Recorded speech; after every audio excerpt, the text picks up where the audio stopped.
Army chief سے P T I کی اہم ترین شخصیت کی ملاقات ہوئی ہے اور اس ملاقات کی تصدیق کوئی اور نہیں کپتان خود کر رہے ہیں اور اس ملاقات میں ہونے والی گفتگو کے ایجنڈے سے متعلق بھی کپتان خود بتاتے ہوئے نظر آ رہے ہیں۔ ساتھ ساتھ مولانا صاحب کے ہاتھ پاؤں پھولے ہوئے ہیں، آج اس شخص کے پاس پہنچ گئے جس کو خود کووڈ ہوا ہوا ہے۔ جی ہاں، پرائم منسٹر ہاؤس میں پہنچے اور باقاعدہ خبریں چلوائی گئیں کہ عیادت کے لیے، لیکن اصل کہانی کیا ہے اس سے آپ کو آگاہ کرنا ہے۔ اور یہی نہیں، الیکشن کمیشن کو بڑا حکم مل گیا جس حکم کا انتظار، دیرینہ انتظار جماعت اسلامی اور پاکستان تحریک انصاف۔ بسم اللہ الرحمن الرحیم۔ السلام علیکم، آپ کا دوست سلمان حیدر۔ دعا ہے پروردگار سے کہ اس نے آپ کو اور آپ کے اہل خانہ کو اپنی حفظ و امان میں رکھا ہو۔ آرمی چیف کی تعیناتی معاملہ ایکٹیو نہیں، بہت زیادہ ایکٹیو ہو گیا ہے، کیونکہ 18 نومبر کا سب کو پتہ انتظار تھا کہ 18 نومبر کو ایک اہم ترین جنرل صاحب، جنرل وسیم اشرف صاحب، یہ ریٹائر ہو رہے ہیں، اور اس کے بعد اب تیزی کے اندر بھی کوئی خاص تیزی ہوتی ہے، وہ آ گئی، اور آج کی تاریخ اور کل شب سے یہ معاملہ بہت زیادہ شروع ہو چکا ہے۔ اسحاق ڈار صاحب سرٹن پیغام نواز شریف صاحب کے لے کے سب سے پہلے مولانا فضل الرحمان کے پاس گئے، پھر آصف علی زرداری اور بلاول بھٹو سے انہوں نے ملاقات کی۔ میں نے آپ کو بتایا ڈیفیکٹو وزیر اعظم وہی ہیں، اب وہ اصل کردار ادا کر رہے ہیں جان بوجھ کے۔ میں آپ کو آج پروف کروں گا شہباز شریف صاحب کو کسی قسم کا کوئی کووڈ نہیں ہے، صرف اور صرف جھوٹ ہے، جان بوجھ کر فیس سیونگ دی گئی ہے، کیونکہ کل کو ہونے والے معاملات میں جو شخص نیگوشیٹ کرے گا وہ شہباز شریف کرے گا۔ ان حالات میں شہباز شریف کا کردار کہیں نظر نہیں آ رہا مسلم لیگ نون کی قیادت کے طور پر۔ جی ہاں، بہرحال پھر کل کی یہاں ملاقاتیں ہوئی، آج کی یہاں ملاقاتوں میں ایوان صدر میں اسحاق ڈار صاحب کی ایک اہم ترین ملاقات ہو گئی صدر مملکت عارف علوی سے۔ پھر یہ خبریں چلوائی گئیں کہ بہت ہی کروشل ملاقات ہوئی، بہت ہی سنگین قسم کی ملاقات ہوئی اور معاملات بہت زیادہ حد تک خراب ہو گئے ہیں۔ نہیں، جب یاد رکھیے گا معاملہ آرمی چیف کا ہونا تو ادارہ حرکت میں آتا ہے، ادارہ ایکٹیو ہوتا ہے، ادارے کو تکلیف ہوتی ہے، ادارہ رد عمل دیتا ہے۔ ایسا ہی ہوا جی، اور پی ٹی آئی کو پہلے بھی بہت زیادہ نقصان ہو چکا ہے۔ باقاعدہ ایوان صدر سے خبر ریلیز کی گئی کہ دوستوں کے ذریعے سے گفتگو کرتے ہوئے پاکستان کے صدر عارف علوی نے یہ کہا ہے کہ ہماری طرف سے آرمی چیف کی تعیناتی کی سمری کے حوالے سے کسی قسم کا کوئی رخنہ بھی نہیں ڈالا جائے گا، بلکہ ساتھ ساتھ انہوں نے یہ بھی کہا، اب دوستوں کے ذریعے سمجھا کریں آپ یہ ساری باتیں، ساتھ ساتھ انہوں نے یہ بھی کہا کہ میں سمری پہ دستخط کرنے کا پابند ہوں، میرے پاس کوئی ایسی آپشن بھی نہیں ہے کہ میں نہ کروں۔ ہاں، ماضی میں ایک دو تھے، میں نے سمری پہ دستخط ہی نہیں کیے، تو پھر سینٹ کے چیئرمین نے دستخط کر کے اس کو قانون کا حصہ بنایا، تو انہوں نے کہا بہرحال اس قسم کی کوئی چیز بھی نہیں ہے۔ اس کے بعد میں نے بولا نا، جب چیف پہ بات ہے تو ادارہ کرتا ہے۔ پہلے یہ صبح ایوان صدر کی ملاقات پہ بول دیا نا، بڑی کروشل ملاقات ہوئی، پتہ نہیں کیا ہوا، عجیب و غریب ایک پینک پھیلانے کی کوشش کی۔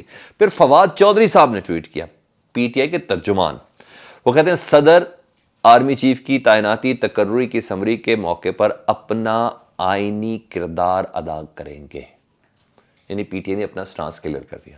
ساتھ ساتھ انہوں نے اپنے ٹویٹ میں کہا میں یہ بھی واضح کر دوں، صدر جو بھی قدم اٹھائیں گے، جو بھی کردار ادا کریں گے، اس میں عمران خان صاحب کی حمایت حاصل ہوگی۔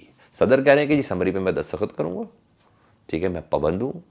فواد چودھری کہہ رہے ہیں کہ صدر کریں گے، اپنا آئینی کردار ادا کریں گے، اور جو بھی کردار ادا کریں گے اس میں عمران خان صاحب کی حمایت حاصل ہوگی۔ مطلب پی ٹی آئی نے اپنا معاملہ مکمل طور پر اسٹیبلشمنٹ کے حوالے سے بالکل کلیئر کر دیا، آرمی چیف کی تعیناتی کے حوالے سے، ٹھیک ہے جی، فواد چودھری کی طرف سے بھی اور صدر مملکت کے دوستوں احبابوں کی طرف سے بھی۔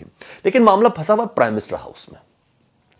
کیسے پھنسا ہوا میں آپ کو بتاتا ہوں۔ سمری آئے گی تو دستخط کریں گے نا، جب جی ایچ کیو سے سمری نہیں آئی تو دستخط کدھر کریں گے؟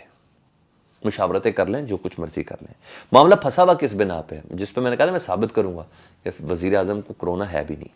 مولانا فضل الرحمان پہنچے ہیں بھاگے بھاگے، سانس پھولا ہوا تھا پرائم منسٹر ہاؤس میں، اور بتایا، خبریں چلائیں کہ میں عیادت کے لیے پہنچا ہوں۔ اب خدا کا واسطہ ہے، جس بندے کو کووڈ ہے اس کی کوئی عیادت کرتا ہے؟ ابھی تک آپ نے کووڈ 19 2021 ابھی تک آپ نے سنا ہو جس بندے کو کرونا ہوا ہو اس کی عیادت کے لیے کوئی شخص گیا ہو؟ مجھے یہ بتا دیں۔ دل کے مریض ہیں، ابھی پچھلے دنوں خود ہارٹ کے حوالے سے کوئی سوراخ برابر کرا کے آئے ہیں مولانا فضل الرحمان، وہ کہہ رہے ہیں کہ جی عیادت کرنے کے لیے پرائم منسٹر ہاؤس پہنچے ہیں۔ ہم تو پہ فون پہ بات کی جاتی ہے، جس کو کرونا ہو نا اس کی عیادت کرنے کے لیے، تو نہیں، یہ ایسا نہیں ہے، یہ سب ڈرامے بازی ہے، کھل کے سامنے آ گئی ہے۔ مطلب ٹینشن چل رہی ہے، اور بڑی والی ٹینشن چل رہی ہے۔ اور دوسری طرف اگر وزیر اعظم ملاقات کرے تو وہ ڈرامہ بھی اوپن ہو گیا، جی کووڈ نہیں ہے، اگر کرونا ہوتا تو وزیر اعظم ملاقاتیں نہیں کرتے، تو 14 دن کے لیے تو کوارنٹائن ہونا چاہیے ان کو. تو پورا پلانٹ، میری بات آپ کو ثابت ہو گئی اور ہو جائے گی مزید. یہ سب کچھ پلانٹ کر کے ہو رہا ہے، اسکرپٹ کے تحت ہو رہا ہے. ٹھیک ہے، اسحاق ڈار صاحب کو جو ایکٹیو کیا گیا ہے. اچھا جی، لیکن ہو سکتا ہے، میں غالب امکان بتاتا ہوں، ہو سکتا ہے جو صدر سے ملاقات ہوئی ہے اسحاق ڈار صاحب کی، وہ آرمی چیف کی تعیناتی کے علاوہ یا سمری کے علاوہ کچھ اور مواقع کے لیے بھی ملاقات ہو سکتی ہے نا. صدر نے کوئی خاص مشورے دیے ہوں، انہوں نے اپنی آپشنز بتائی ہوں، تو مولانا فضل الرحمان فوراً مشورہ کرنے کے لیے پہنچے ہوں. کوئی فالو اپ ہو سکتا ہے الیکشن کی تاریخ کے حوالے سے، بہت سی چیزوں کے حوالے سے کوئی فالو اپ ہو سکتا ہے. شاید یہ سیاستدان بیٹھ گئے، اتنی بات طے ہے کہ army chief general Qamar Javed Bajwa صاحب اپنے معاملات کو ادھر ہی کلیئر کرانا چاہتے ہیں. جو ان کے دور میں جو کچھ ہوا ہے نا، وہ ادھر ہی کلیئر کرنا چاہتے ہیں. کس وجہ سے وہ بھی ابھی آپ کو بتا دیتا ہوں.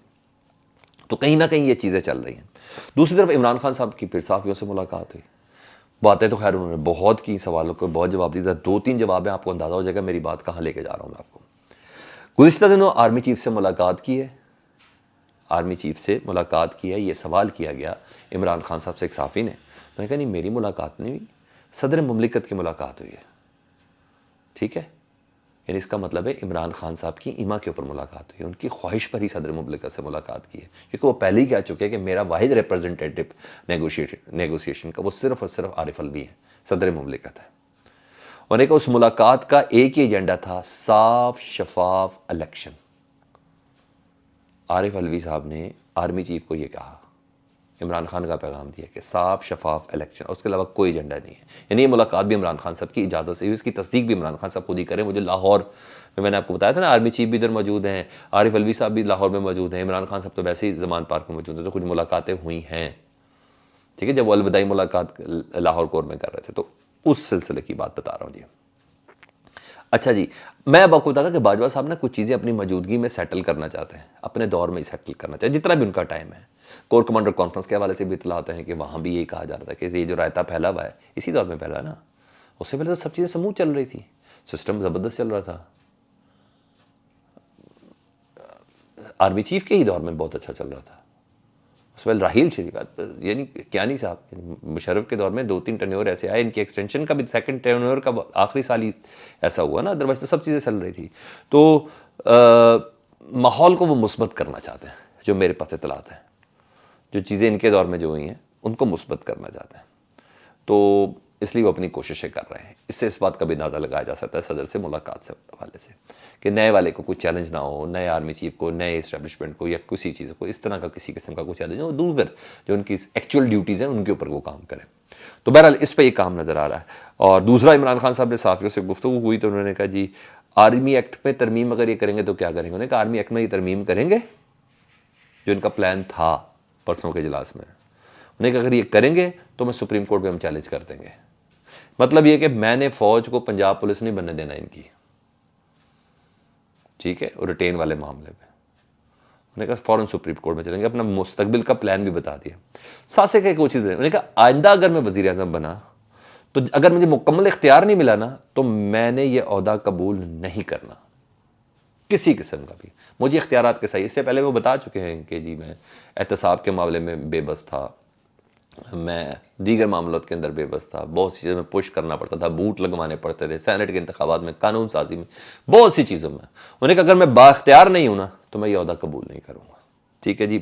اور دوسری ایک اور چیز بھی انہوں نے کلیئر کر دی کہ کل بتاؤں گا کہ پنڈی کب داخل ہونا ہے. سیٹرڈے کا ٹائم آپ کو میں نے بتایا تھا. انہوں نے کل بتاؤں گا، اور ساتھ مشروط بھی کر دیا ڈاکٹر کے معائنے کے حوالے سے. کیونکہ ڈاکٹر معائنہ کریں گے، وہ رائے، ان کی رائے کے مطابق میں فیصلہ کروں گا کہ میں نے لیڈ پنڈی سے کس طرف سے کرنا ہے، کیا کرنا ہے، کیا نہیں کرنا. تو اچانک فیصلہ بھی کر سکتے ہیں. تو بہرحال یہ چیز ہے. اور تیسری اور عام ترین خبر کہ 2 فیصلوں کا انتظار تھا نا بلدیاتی انتخابات کے حوالے سے سندھ میں، حیدرآباد میں، شہری علاقوں کے اندر. ایک تو فیصلہ سندھ ہائی کورٹ نے محفوظ کیا تھا، ایک الیکشن کمیشن نے محفوظ کیا تھا. الیکشن کمیشن جو محفوظ کیا اس نے 21 کو سنانا ہے، وہ شاید اسی لیے محفوظ کیا تھا. آج سندھ ہائی کورٹ کا فیصلہ آ گیا ہے پاکستان تحریک انصاف اور جماعت اسلامی کی جو درخواست تھی کہ پیپلز پارٹی اور ایم کیو ایم بھاگ رہی ہے الیکشن سے، یہ کبھی بھی الیکشن نہیں کرانا چاہتے، ان کو پتہ ہے کہ ان کی ڈیفیٹ ہے، کارکردگی کچھ نہیں ہے، اور واقعی مرکز میں جو ذلیل و خواری لوگ ہو چکے ہیں اس اتحاد کے درانے کے بعد، اور جس طریقے سے ان کی کارکردگی ہے، اور ہم نے دیکھ لیا بہانے مختلف تراشے جا رہے ہیں کہ کبھی پولیس نہیں ہے، کبھی سیلاب میں پھنسے ہوئے، کبھی کچھ ہے، لیکن سب کچھ غلط ہے۔ اگر یہ ڈرنے کے لیے سندھ پولیس بھیج سکتے ہیں تو الیکشن کے لیے کیوں نہیں بھیج سکتے؟ تو بہرحال سندھ ہائی کورٹ نے فیصلہ دے دیا، انہوں نے جلد از جلد الیکشن کرانے کا مطالبہ پورا کر دیا جی انہیں ایک الیکشن کمیشن کو 15 دن کا ٹائم دیا، جلدی سے جلدی شیڈول دیں۔ الیکشن کمیشن 21 نومبر کو دے گا، 15 دن کے اندر الیکشن کمیشن نے شیڈول دینا ہے بلدیاتی انتخاب، اور اگر بلدیاتی انتخاب ہو گئے، نئی آفت ہے پیپلز پارٹی اور ایم کیو ایم پر، بلکہ مصیبتوں کا پہاڑ ہے، اور اس طریقے سے گرداب میں یہ پھنسنے والے ہیں جس کی انتہا کوئی نہیں ہے، کیونکہ ایم کیو ایم ویسے ہی فارغ ہے، یہ بھی ہم نے پچھلے نتائج کے اندر دیکھ لیا ہے ضمنی انتخابات میں، پیپلز پارٹی ویسے ہی فارغ ہے، یہ آپ نے ان کی کارکردگی کے حوالے سے دیکھ لیا، اور جماعت اسلامی اور پی ٹی آئی اپنا حصہ لے گی، اور اگر جماعت اسلامی اور پی ٹی آئی نے ادھر اتحاد کر لیا، کیونکہ ابھی عیادت کے لیے جماعت اسلامی کے جو امیر ہیں سراج الحق صاحب وہ بھی ادھر پہنچے تھے، اگر یہ اتحاد کر لیا تو فارغ ہے جی بلدیاتی انتخابات میں، اور بلدیاتی انتخابات میں فارغ کا مطلب ہے کہ مرکز کا الیکشن وہی جیتا جو بلدیاتی الیکشن جیتتا ہوا نظر آتا ہے۔ یہ الیکشن کمیشن کو آج باقاعدہ طور پر حکم ملا سندھ ہائی کورٹ کی طرف سے۔ فیڈ بیک سے متعلق آگاہ کیجیے گا، اپنا بہت زیادہ خیال رکھیں، اللہم صلی علی محمد و آل محمد۔